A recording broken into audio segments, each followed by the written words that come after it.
whopping $1 billion. On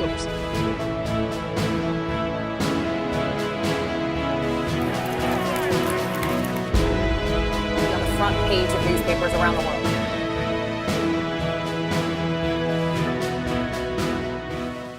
"2018 was both a year of triumph and a year of tribulations. Now that it's 2019, M6 would like to take a look back at the last year and highlight the most notable stories in terms of sports, politics, science, entertainment, and unfortunate celebrity deaths. Heading out to the field, Stephen Hinkle recaps Detroit sports from last year. 2018 ushered in a rebuilding mode for Detroit's 4 major professional sports teams to one degree or another, with transitioning coaches for 3 of the 4 teams. Tigers' Brad Osmos to Ron Gardenhire, Lions' Jim Caldwell to Matt Patricia, and Pistons' Stan Van Gundy to Dwayne Casey. The rebuild was on. The only holdover was Jeff Blashill from the Red Wings, and he was still getting his feet wet from the season prior. Detroit fans, regarded as some of the best in the country, had plenty of opportunities to attend games in downtown Detroit, where all 4 teams play within 1 mile of each other. The new Little Caesars Arena opened to great reviews for the Red Wings and the Pistons. Unfortunately, neither team could compile a winning record. Across the street at Comerica Park, the Boys of Summer started slow and continued inconsistently throughout the season, and the excitement at Ford Field surrounding the Lions and their new coach quickly dimmed. Each team still holds star power, with athletes like Matthew Stafford, quarterbacking the Lions, Miguel Cabrera, one of the best hitters in baseball, Blake Griffin, a league superstar wearing the Pistons jersey, and Dylan Larkin, the young superstar leading the Red Wings. Yet, Detroit fans know it takes a team to win consistently, and the rebuild goes on. Hope is only a season away in sports, and with a key draft pick or free agent signing, our teams will try to bring back a championship to Detroit soon. Bringing it inside to the rink, Brennan Churchill tells us about the Washington Capitals. On June 8, 2018, the Washington Capitals won their first ever Stanley Cup in franchise history. Before 2018, the Caps had won the President's Trophy 3 times, but 0 cups. It took the Capitals until their 44th season to win the Cup. The Capitals won the Cup in Game 5 versus the Las Vegas Golden Knights. The final score was 4-3. The series final was 4-1. The Capitals also beat the Columbus Blue Jackets in the first round, and in the second round, the Caps were able to finally beat the Pittsburgh Penguins. And in the conference final, they beat Tampa Bay Lightning. Alex Ovechkin, the team captain, led the playoffs with 15 goals and won the Conn Smythe Trophy. Washington's alternate captain and their first-line center, Evgeny Kuznetsov, led the playoffs in points with 12 goals and 20 assists for a total of 32 points. Braden Holtby, Washington's starting netminder, finished the playoffs with a .922 save percentage and a 2.6 goals against average. The Capitals ended the playoffs with a record of 16 wins and 8 losses. The Capitals parade took place on June 12th. The parade started on 17th Street and ended in a rally at 7th Street. Swinging around to the U.S. and international politics, Morgan Curtis recaps an unfortunate event involving Michigan State. One of the biggest trials for Michigan in 2018 was the Larry Nassar trial. Nassar was a sport physician for Michigan State University and USA Gymnastics. He was convicted for being a serial child molester. Larry Nassar violated more than 160 women. He pleaded guilty to 10 counts of first-degree criminal sexual conduct. Michigan State University has decided to pay out $425 million to the victims that Larry Nassar had assaulted at Michigan State facilities, and saved another $75 million for people who might come forward in the future. He was sentenced 40 to 175 years in prison for these awful acts. Kyle Stevens was the first to testify against Nassar. She was one of the youngest to be violated by him. She was only 6 years old when he defiled her. Kyle was different than any of the other victims of his crime. She wasn't an athlete, she was a close family friend of Nassar's family. During her testimony, she said directly to Nassar, "Perhaps you have figured out by now, but little girls don't stay little forever. They grow into strong women who return to destroy your world." Nassar will be locked away for the rest of his life. 2018 brought many natural disasters. Our reporter, Angela Weber, helps us remember the California wildfires from 2018. In November of 2018, California's worst nightmare may have come true. Wildfire season stepped its game up with burning through 1,893,000 acres, according to the California Department of Forestry and Fire Protection. This disaster was most likely caused by a combination of natural fuel and natural atmospheric conditions. Wildfires had increased in numbers throughout the years because of the wide range of climate change in California. The Department of Forestry and Fire Protection put out a statement on how these fires can be prevented. Even though some fires are caused by accident, residents can take the following precautions to try and help prevent something like this from happening again by updating their fire safety precautions and updating equipment. From the mass variety of fires in the season, it has caused the air quality majorly decline. Some residents walked around with a mask over their nose to help prevent inhalation of the smoke. Moving to national news, Emily LaFrance refreshes our memory on the March of Our Lives. On February 14, 2018, Marjorie Stoneman Douglas High School suffered a fate that no school, or any place for that matter, deserves. A 19-year-old ex-student, Nicholas Cruz, went into the school, pulled the fire alarm, and as students started piling out of classrooms, he began a horrific event that will later become the 9th worst mass shooting in United States history. However, despite the tragedy, the surviving students vowed not to let this fade from the minds of our nation's leaders. They vowed for change in gun control and got to work to see their hopes come true by leading the march in Washington, D.C. on March 24th. In months since the March for Our Lives movement, it has saw an immense amount of support. Led by David Hogg and Emma Gonzalez, there are walkouts at schools across the country, protests, and a dramatic call for change. While gun control continues to be debated about, the students of Stoneman Douglas and around the country have made their voices heard. They have caused a sweep of change during the 2018 midterm elections, and their efforts will continue into this year and the future.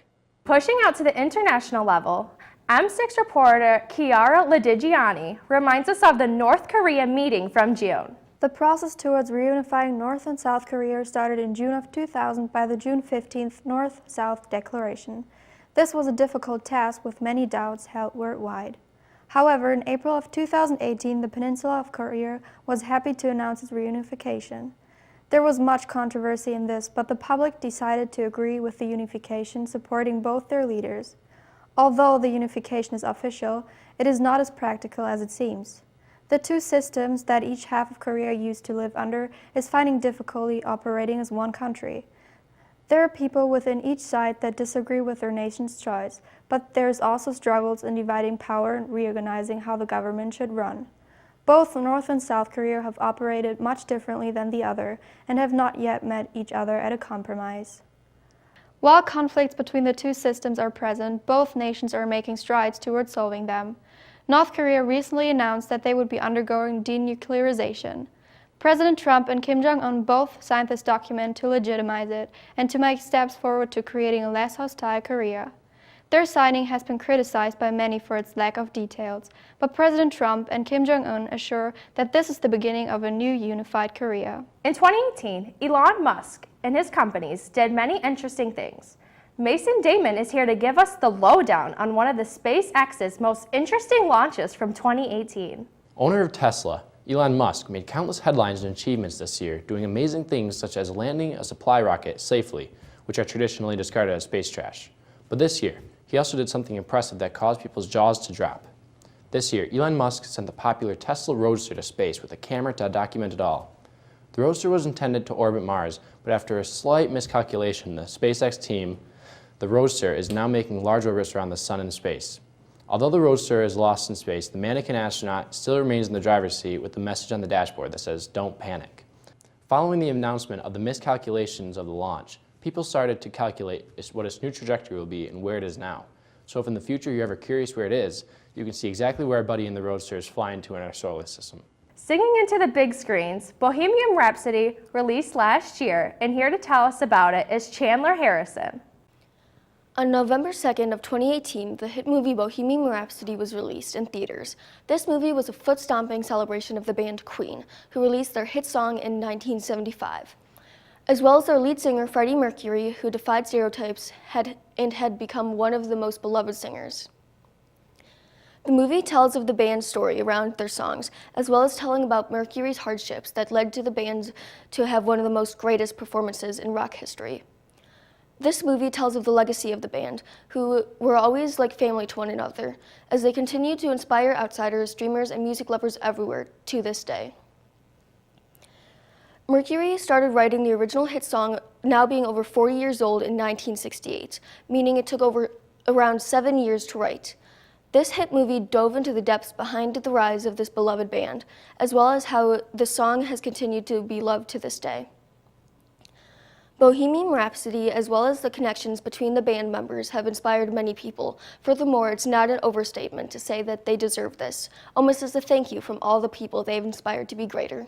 2018 was another year filled with superhero movies, and here to tell us about Avengers Infinity War is Nathan Bowling. Avengers Infinity War, a 2018 Marvel Comics film and a very impressive addition to the Avengers series, with box office sales to show it. Grossing over $678 million in total, Marvel fans all across the world have been waiting for this movie for quite a while. Having built quite a bit of hype, Marvel Studios did not disappoint. Having one of the most expensive movie budgets of all time, being around $316 to $400 million, Avengers Infinity War special effects and CGI are exceptionally awe-inspiring. Due to this budget, Marvel Studios took the film all over the world, filming in Scotland, Atlanta, and New York City.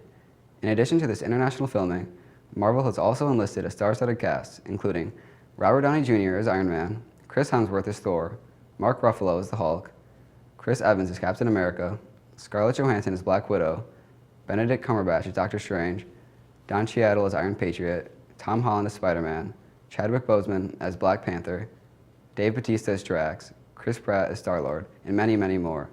The synopsis of this film is as follows. Iron Man, Thor, and Hulk, and the rest of the Avengers unite to battle their most powerful enemy yet, the evil Thanos. On a mission to collect all 6 Infinity Stones, Thanos plans to use the artifacts to inflict his twisted will on reality. The fate of the planet and existence itself has never been more uncertain, as everything the Avengers have fought for has led up to this moment. The film ends on a cliffhanger, leaving the audience wanting more. Back to the booth for more. Also on the big screen, Anthony Ibarra is here to tell us about Disney Pixar's sequel to the 2005 movie, The Incredibles. 2018 was a star-studded year for Hollywood, from small independent films like Support the Girls to the film of topic today, Incredibles 2. The long-awaited sequel to Incredibles, directed by Brad Bird, details the events taking place after the initial movie, released in 2004. With the defeat of the original villain, Syndrome, and the revealing of the family's powers to the public, as well as other superheroes and their abilities. New to the cast includes Huckleberry Milner, Bob Odenkirk, Catherine Keener, and Jonathan Banks. Incredibles 2 released in the United States on June 15th this past year in Disney Digital 3D, Dolby Cinemax, IMAX, and IMAX 3D. The film received largely positive reviews and praise for its animation, voice acting, humor, action sequences, and musical score. The film made $182.7 million in its opening weekend, setting the record for best debut for an animated film, and has grossed over $1.2 billion worldwide, making it the 4th highest grossing film of 2018, the 2nd highest grossing animated film, and the 15th highest grossing film of all time. Bird started the script around April 2015. It is accompanied by Pixar's short film, Bao. The film's release was originally scheduled for June 21st, 2019, but the date was moved forward after Pixar handed the 2019 release date over to Toy Story 4 after its production fell behind schedule. Did you learn any facts or information about the movie you didn't know before? I hope you enjoyed it from M6 Station. Transferring over to streaming services, Bird Box released at the end of 2018, and Ashley Utter is here to tell us about it. The smash hit new movie Bird Box, which is a Netflix original movie, has gone viral on the media. This movie was originally based on a novel that came out in 2014 by Josh Malerman. The movie is a sci-fi thriller starring Sandra Bullock, with screenplay written by Eric Heiseher and directed by Susan Beer. The story is about a mysterious force that causes people to commit suicide when they look at it. It draws people in using voices and takes them in the form of their worst fear. The movie takes place in 3 separate time periods. One when the creature first invades, another 6 years after it begins, and current day. The story follows along the life of Mallory. Mallory is pregnant at the beginning and finds safety in a house full of strangers, including the pregnant Olympia. After giving birth to her child, Olympia also gives birth but dies shortly after. She must protect herself and her children. She has to teach them how to survive and how to see with their ears and train them never to take off their blindfolds. Years later, when she finds the opportunity to travel a long and difficult journey to Sanctuary, she knows she should do it in order to give her children the life they deserve. Although she knows the blindfolded trip down the river will be the most dangerous thing they've ever done, she's ready to fight for herself and her kids. You can watch Mallory and her children's adventure only on the movie streaming site Netflix. Bird Box was released worldwide on the site on December 21st, 2018. This movie immediately captivated the audience, with it becoming a worldwide phenomenon over all social media, with kids and adults alike recommending this movie to everyone. A week after the release, Netflix reported Bird Box was the highest viewed movie in a week out of any of their original movies. They said over 45 million accounts logged in to watch this smash hit movie. Travis Scott's album Astroworld released in 2018, and Brett Rubel is ready to tell us about it. Have you listened to the song Sicko Mode on Travis Scott's most recent album Astroworld? Astroworld was released on August 3rd, 2018, and was the third studio album that Travis Scott produced. During the week that it was released, the album sold 270,000 copies all over the world. Travis Scott became American rapper in 2013, and the album Astroworld helped him climb further to the top. The album that keeps reaching the charts has 17 songs within the famous Astroworld and has even had a song peak at #1 on the Billboard. Some of the songs include Sicko Mode, which was actually the song that peaked the #1, No Bystanders, Stargazing, and Skeletons. A lot of the songs have hit the charts in the top 10, but the album itself is listed on Billboard as the #1 album on the 200 list. The genre of the album Astroworld is hip-hop and rap. Also, for the 61st Annual Grammy Awards, the album is up as a nomination for a Grammy Award for the Best Rap Album. Many people are featured on the album, which makes the album even better. These artists include Drake, Juice WRLD, The Weeknd, Quavo, Takeoff, 21 Savage, and Stevie Wonder. The album Astroworld by Travis Scott has a lot of interesting facts to it. One fact about the album Astroworld is that the album cover is actually a duplicate. There are two covers to the famous album, and they are very similar. The most seen album cover is the Daylight theme park. This theme park is themed to be children and adults. The second album cover is a nighttime theme park, which is adult themed. We hope that Travis Scott's music career excels in the new year. Sadness has hit our world in 2018. Our beloved singer Aretha Franklin passed away, and Michaela Cameron has more to tell us about it. On August 16, 2018, America lost a Motown icon. With her gospel singing and bluesy roots, Aretha Franklin earned the title of Queen of Soul. Franklin died at her Detroit home at 9:50 a.m. and was 76 at the time of her death. Sadly, pancreatic cancer took the famous singer's life. Many tributes and tears were shed for the loss of Aretha. Franklin's fans paid tribute with flowers and a crown left on her Hollywood Walk of Fame star in Los Angeles. President Barack Obama stated that Aretha helped define the American experience. In February 2017, Franklin announced that she would stop touring but continued to book concerts. She canceled 2 shows in 2018 on doctor's orders for health conditions. The singer's final public performance was last November when she sang at the Elton John AIDS Foundation Gala in New York. Franklin was the first woman admitted into the Rock and Roll Hall of Fame. With 88 Billboard chart hits during the rock era, she was one of the top female vocalists. At the peak of her career, from 1967 to 1975, she had more than 24 top 40 hits. Aretha played an influential and important part in pop history. She had a total of 18 Grammy Awards throughout the span of her nearly 58-year career. Public viewing took place on Tuesday, August 21st of 2018 at the Charles H. Wright Museum of African American History in Detroit. Franklin's body was carried to and from the Greater Grace Temple in a vintage 1940 hearse that carried Rosa Parks then, and in 1984, Aretha's father, the Reverend C.L. Franklin. The ceremony was live-streamed as people across the world said goodbye to one of Motown's finest. Many of today's stars of pop and gospel sang in remembrance of their sister and their mentor.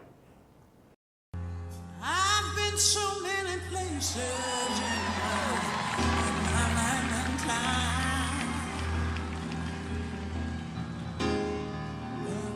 2018 also brought the death of a president. Kayla Beecherel has more information and details about this tragedy. On November 30th, 2018, our 41st President of the United States passed away. George H.W. Bush died of natural causes at age 94. On his final day, President Bush became ill. When asked if he wanted to go to the hospital, he politely declined and replied by saying that he was ready to go be with his late wife Barbara, who died earlier in the year. His funeral took place on December 3rd, 2018. Our 5 remaining presidents, Donald Trump, Barack Obama, Bill Clinton, George W. Bush, and Jimmy Carter, sat together in the front row. From 1989 to 1993, George H.W. Bush served his presidency, making some everlasting changes to our nation. Some of his legacies include the Americans with Disabilities Act and the Clean Air Act amendments. However, through his presidency, most of his focus was about foreign affairs, and it is said that his responses to world events helped the United States to avoid chaos. George H.W. Bush will be greatly missed.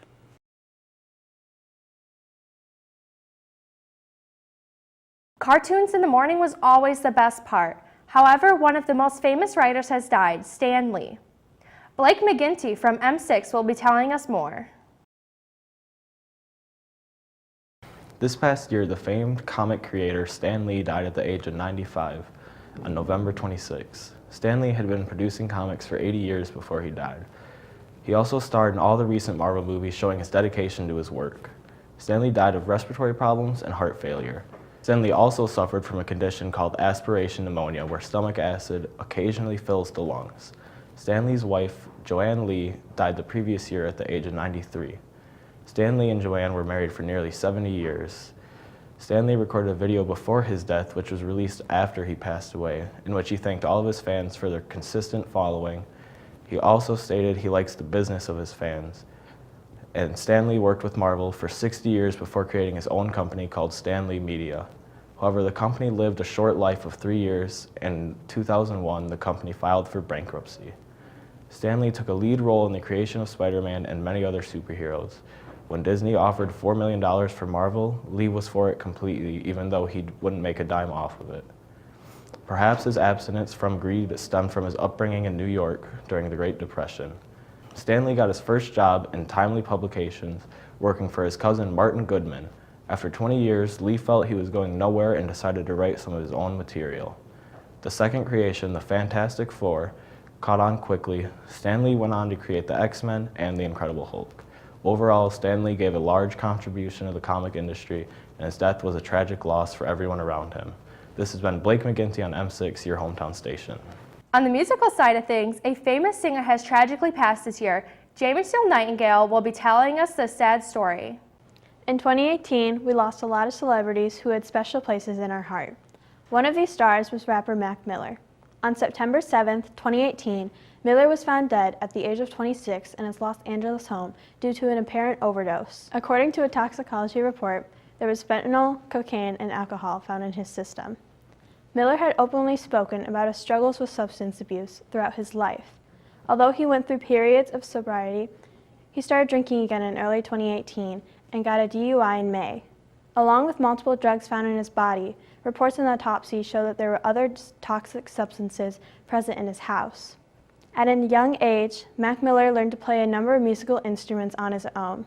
He got into hip-hop when he was still in school, and in 2010, at the age of 17, he entered a recording deal. When he released his first album called Blue Side Park, it debuted to #1 spot on the Billboard 200 chart, which made him become a national celebrity overnight. He started his own record label called Remember Music after his friend died in 2013. 2 years later, he released his third album and his fourth one the year after. In his music, he often rapped about his addiction struggles and a little about a 4-year relationship he was in. Miller's songs touched the lives of many people. On Halloween, he was scheduled to perform a concert at the Greek Theater in LA. On that night, a version of the show went on without him in his honor. Other musicians and friends of him, like Chance the Rapper, Vince Staples, Travis Scott, SZA, Ty Dolla $ign, Dylan Reynolds, John Mayer, and many more, performed a tribute show for Miller titled Mac Miller, A Celebration of Life. At this concert, Mac Miller's tracks were played, his songs were sung by the crowd, and other artists all said a few loving words in his memory. At the concert, there was no mention of drugs or past exes. The only focus was on the 26-year-old who went away too soon. Thank you for checking out our year in review for 2018. From everyone here at M6, we hope you had a great 2018 and will continue to have a spectacular 2019.